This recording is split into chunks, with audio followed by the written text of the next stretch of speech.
देखो आप इस्तीफा किसी का मांगो, सिस्टम सही करो, बात ही खत्म। सिस्टम कैसे सही होगा रजत, कैसे सही होगा सिस्टम जब एनटीए सरकार को प्रॉफिट दे रही है? सरकार क्यों सवाल करेगी? सिस्टम सही होगा, मुझे पीएम बना दो, और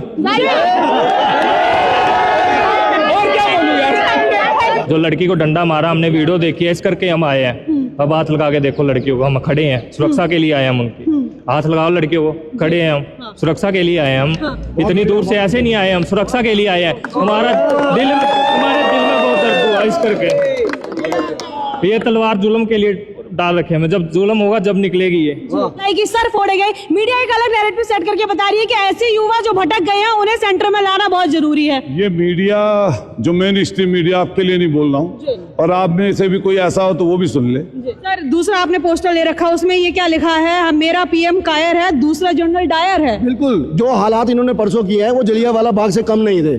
फर्क सिर्फ इतना, उसने गोलियां चलवाई थी, इन्होंने डंडे आंसू गैस चलवाए, और हमारे बच्चों के साथ। नमस्कार, जनता लाइव देख रहे हैं आप, और मैं हूं आपके साथ शिखा। दिल्ली जंतर मंतर में इस वक्त हमारी टीम की मौजूदगी है, जहां 20 जुलाई को इस आंदोलन को समाप्त माना जा रहा था। वहीं 20 जुलाई के बाद दिन दोगुनी रात चौगुनी दिल्ली जंतर मंतर और उसके आसपास का एरिया युवाओं से खचाखच भरा हुआ है। मांग सिर्फ एक, वही एजुकेशन सिस्टम में सुधार और तमाम चीज़ों को लेकर। अभी सिर्फ धर्मेंद्र प्रधान के इस्तीफे की मांग हो रही थी, लेकिन अब एक नई चिलचिलाहट शुरू हो गई है।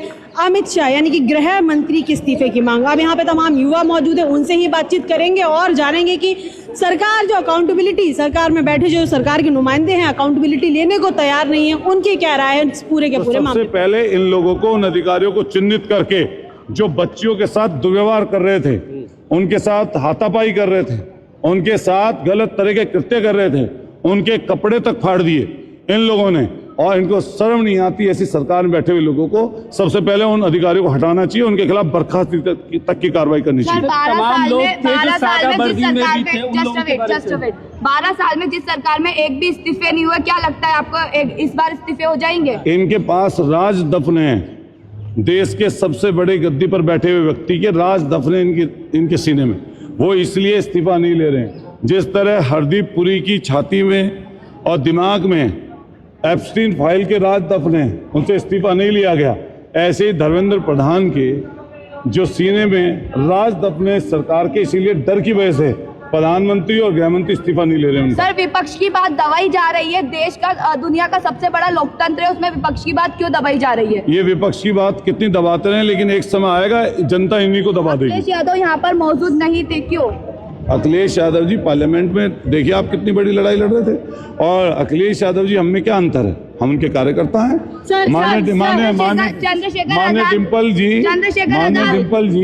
माने डिम्पल जी जहां पर लाठी चल रही थी, जहां पर आंसू गैस के गोले छोड़े जा रहे थे, जहां पर कपड़े फाड़े जा रहे थे, माननीय डिम्पल यादव जी यहाँ पर मोर्चे पर खड़ी थी। सर जिस हिसाब से युवाओं की लड़ाई लगातार जारी है, और जिस हिसाब से चाहे महिला हो चाहे बच्चे, उनके कपड़े फाड़े गए, लाठी चलाई गई, सर फोड़े गए, मीडिया एक अलग नैरेटिव सेट करके बता रही है कि ऐसे युवा जो भटक गए हैं उन्हें सेंटर में लाना बहुत जरूरी है। ये मीडिया जो मेन स्ट्रीम मीडिया, आपके लिए नहीं बोल रहा हूँ, और आप में से भी कोई ऐसा हो तो वो भी सुन ले।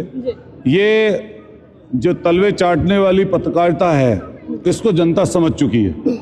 अब टीवी पर कोई बड़े चैनलों को नहीं देख रहा है, सोशल मीडिया के माध्यम से जो सही चीज लोगों तक पहुंची है, लोग उसको देख रहे हैं, समझ रहे हैं। और मैं आपको भी कहना चाहता हूं, आपकी जिम्मेदारी बहुत बड़ी है। सोशल मीडिया के इस दौर में आप लोग सत्यता दिखाएंगे तो जनता तक सत्यता पहुंचेगी, और मुझे विश्वास है कि आने वाले समय पर